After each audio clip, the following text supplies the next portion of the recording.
Hello, my name is Claudio Kish, student ID 1317978, and in this video I will present my recycling machine implementation from assignment 1. I will start by showing how the machine works and then going through all of its classes explaining how it works. So first, um, the referral assignments were to differentiate between plastic bottle and glass bottle. So I created two buttons that which one of them has the plastic bottle and the other one has the glass bottle. Then we had to make sure I had to make sure that to check the item's weight when they're added. So I made sure I added the item weight and the machine can reach the full status. I'll show how that works, and also to be able to print the receipt and the console. In the terminal or in the display. So I will start by showing how it works. Every time we add an item, it will say it will give out a message that that item has been added. And for example, okay, that's enough. And when we print the receipt, this is where I'll show the receipt. I will show the total number of items added. I will show each item's value and each of their weight. And then it will show how many cans have been added. So we can see it's one can, two plastic bottles, the total item value, which for example this here it's 86, and the total item weight. Now let's try. I will create another one.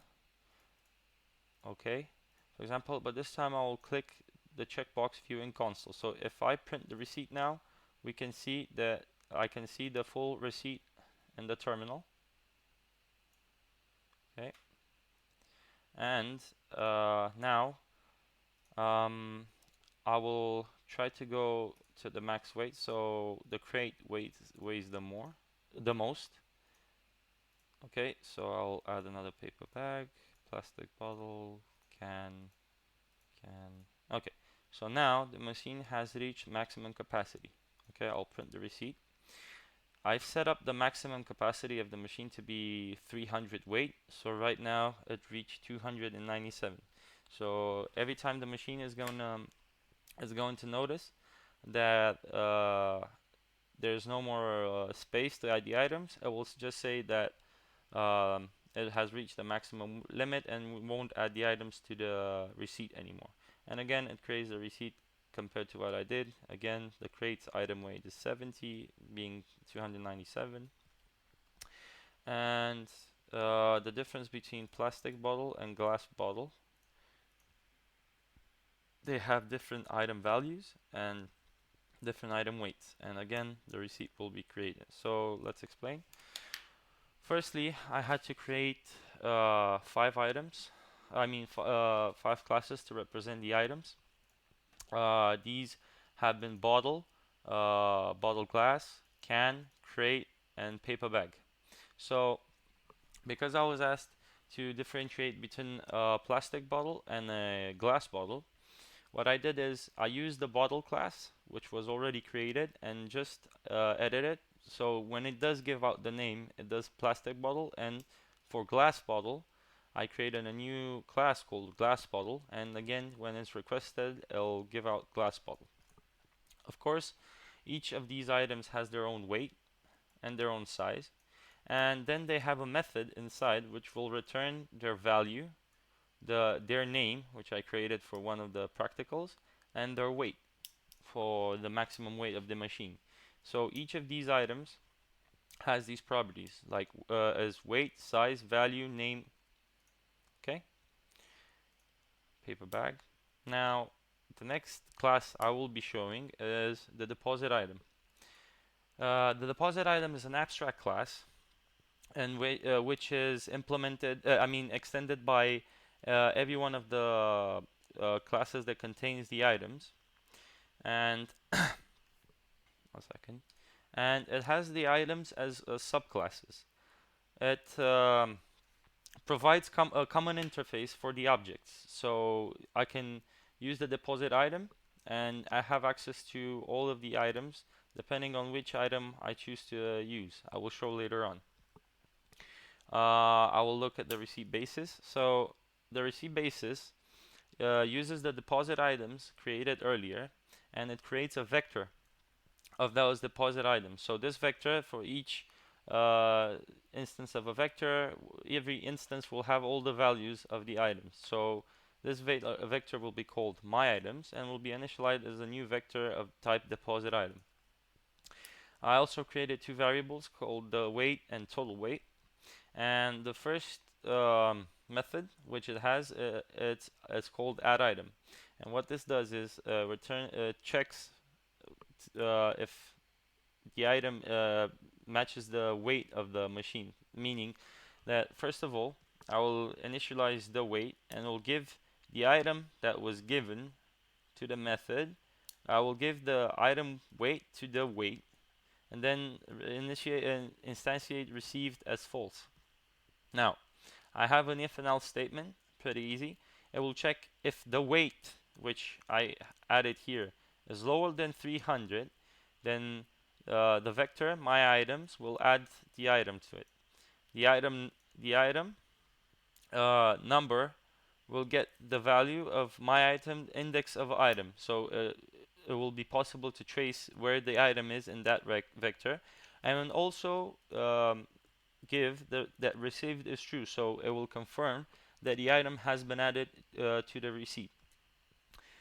The reason why I have total weight and the weight is so when the item is added to the receipt, total weight will get the weight of that item in order to print the total weight at the end on the receipt without going over.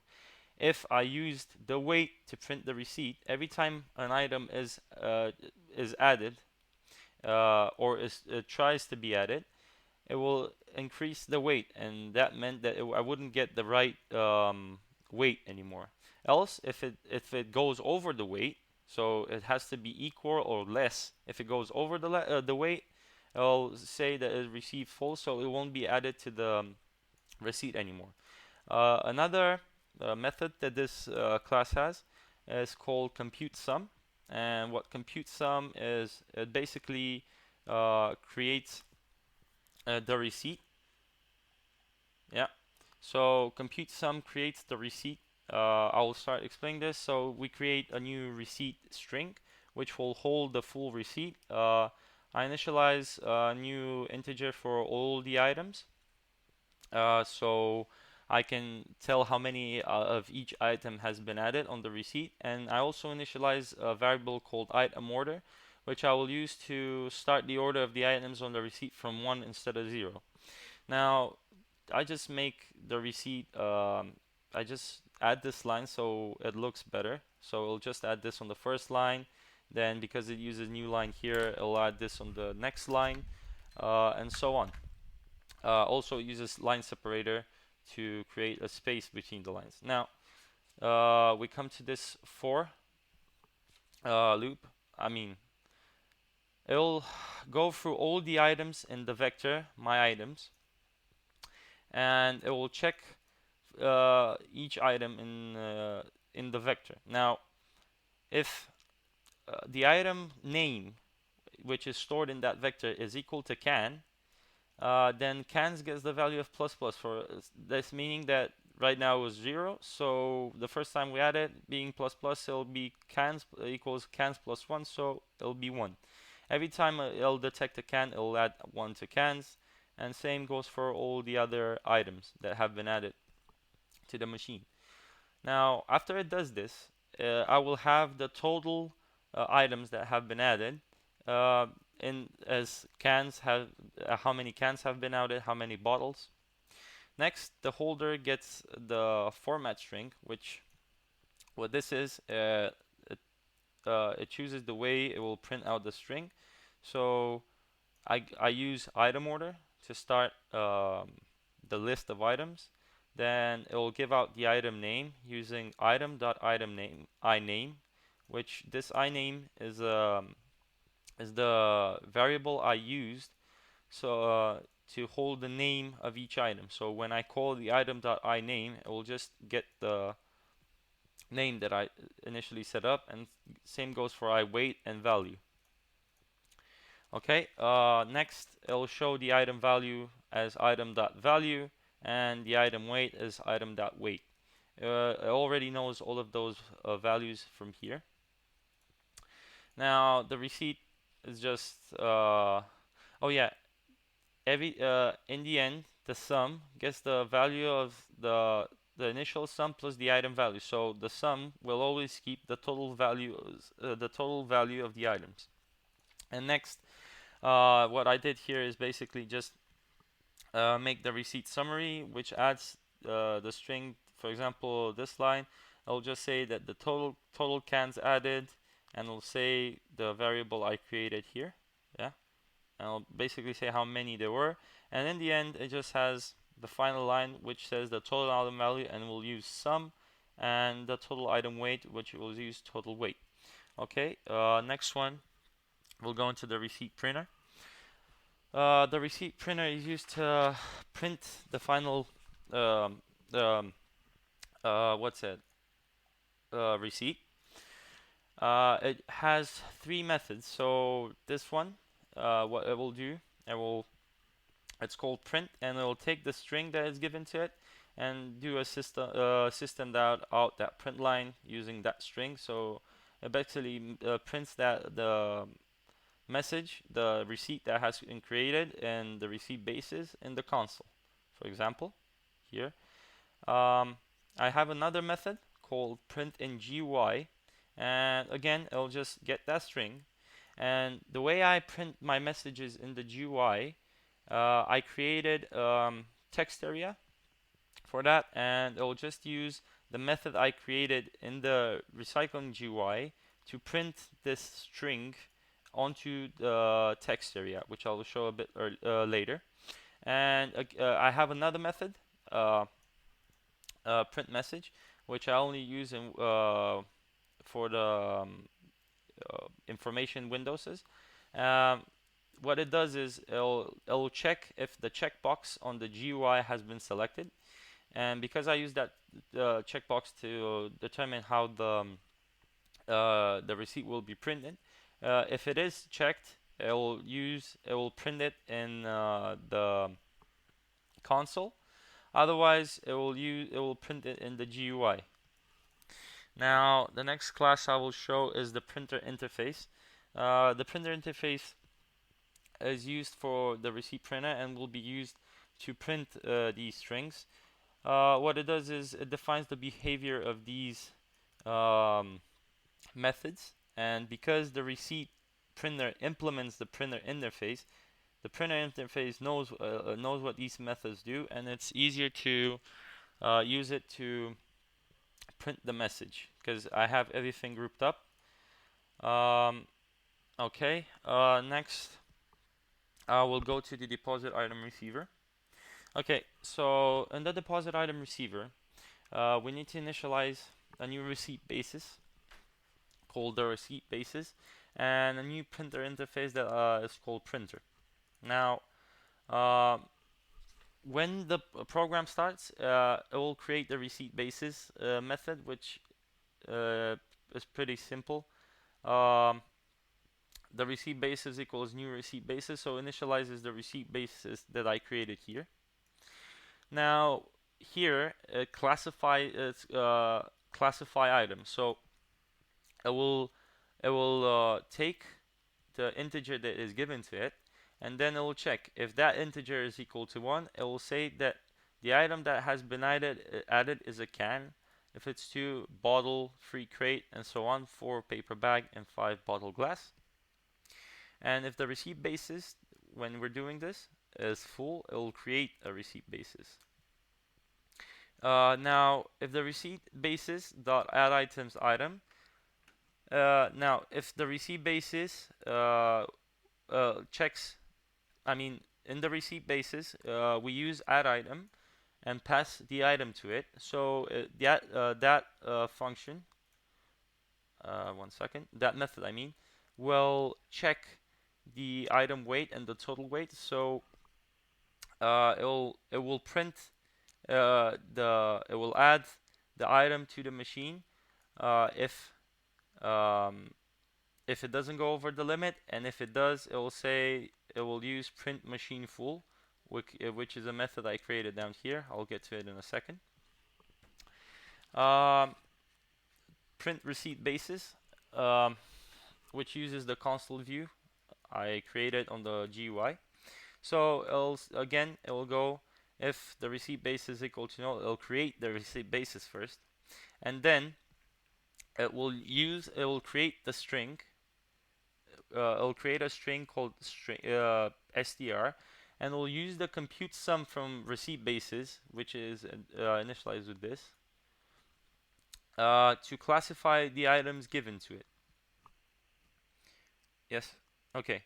So that string will get the full sum, which 1 second, which is basically the receipt, and this string will hold the receipt. And now this is where the checkbox works. If console view on, which is set up if the checkbox is selected, the receipt will be printed in the console using the printer interface and the print method. Also, it will be printed in the GUI using the printer interface and the print in GUI method. The other two methods I created down here are called print received item, and every time an item is added to the recycle machine, it will use the printer. It will use print message, as we have it here, print message. It will use print message to give out that an item. It will say the item's name has been added. Every time an item is added, it will say it has been added. And also, we have the print machine full, which is it uses the same print message, and I'll just say print machine full. The reason why I did it like this is if on the GUI we press the checkbox, I wanted when we add items, we don't have to click OK anymore. They'll just be displayed in the console, so we can use the machine. Next, we have the customer panel, and this is the top level of the program before the GUI. What the customer panel does, it gets the items initially, and then uses the other methods shown earlier to do all the computations, and then just prints the receipt. So the way it works is it instantiates a new deposit item receiver called receiver. Now it uses the item received, so it uses the method item received. Again, it'll get the slot, the integer as a slot, so 1, 2, 3, 4, or 5, because that's how many items I have. And then it'll use the classify item method, passing down the slot from the deposit item receiver, which is initialized here. Then it has the print receipt method. Again, it has the console view, so we can check if it's on or off. And they'll just say receiver, print the receipt, and console view on. So if it's console view, it'll pass down console view.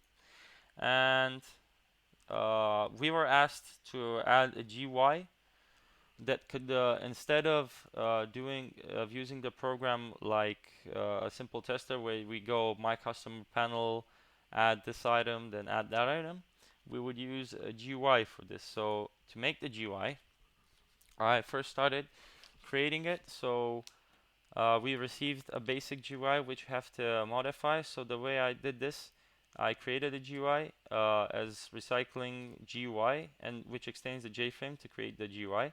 I added all the buttons to the GUI, which are the can, plastic bottle, glass bottle, crate, paper bag, and receipt. I also added the checkbox to this GUI and the text area, which where I will print the receipt, which is called print space, and also the J panel. So when we initialize the GUI, I just set the size. I gave it a title and set the default operation when it closes. So if I click X, it should close, and then initialized a new J panel called panel. Now in this panel, I added all the buttons to the panel so they would pop up, and I also added the action listeners to the GUI. and then set up the action commands. I will get back to this in a second. Also, we have it for the receipt, and print space is initialized and added to the panel. And the panel, in the end, the panel repaints. So all the things I've done are added to the panel.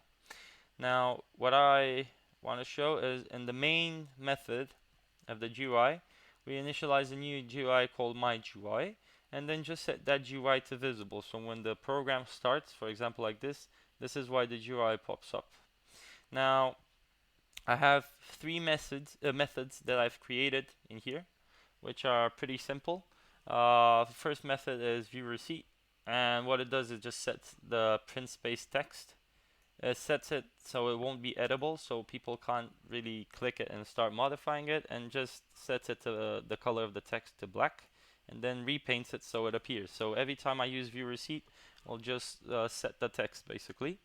Then for viewMessage, this is the dialog box for the items added. So when I add an item to the program like this, I guess this information that paper bag has been added. This is what I used to add. So we'll just basically use the string that it is given and say the string system information, and every time you just have to click OK for it. And finally, I have the wipe method, which all it does is when I execute it, I'll set the print space, so the receipt on the GUI, to nothing, and then it will repaint, so we can't see the GUI anymore. And finally, we were asked to refactor the code to have one second, to have the actions performed in a different instance than GUI. So what I did, I created the controller class, and in order to pass the actions of the buttons to that controller class, I initialize a private controller, which is called controller because that's the name of the class. And then when an item, the action listeners are set up for control. So when a button is pressed, it will be sent to control. Also, in order for those buttons to receive the commands that have been given, I had to set the action command. So if the button for can is pressed, it will get bcan underscore selected. Okay, so now that I come here, in order for the GUI to be linked to the rest of the program, I had to make it so that when a button is pressed, we will use the my customer panel and add the number of the item that was added to the program. So the way it works is I just made a new customer panel called my customer panel, initialized it. Then I'll have basically the actions performed. What this does is it will listen to all the buttons. I mean, listen, if a button is pressed, it will check which of the buttons has been pressed. Because I've set up in the GUI the action commands, they will know which button has been pressed. So if the can button has been pressed, my customer panel will receive the item 1. So if we look here, item received 1, then we just go to deposit item receiver, and we can see that if 1 has been added, the item is a can, and then the receipt will be created using that can. Same goes for all the items. So if the bottled item is clicked, we can see there's the plastic bottle, then crate, plastic bag. We also have the glass bottle added, and as item number 5, as can be seen here. And then we have the action for the receipt. So when we press the receipt, I will use the print receipt from customer panel to print the receipt, and it has console view. Also, yes. The final method I created is to check if the checkbox is selected. So it's pretty easy. It will do a wipe if it is selected, and the checkbox at the source, and I'll tell the console that the checkbox is selected, so it'll create the console view. Okay, so this has been my project for this.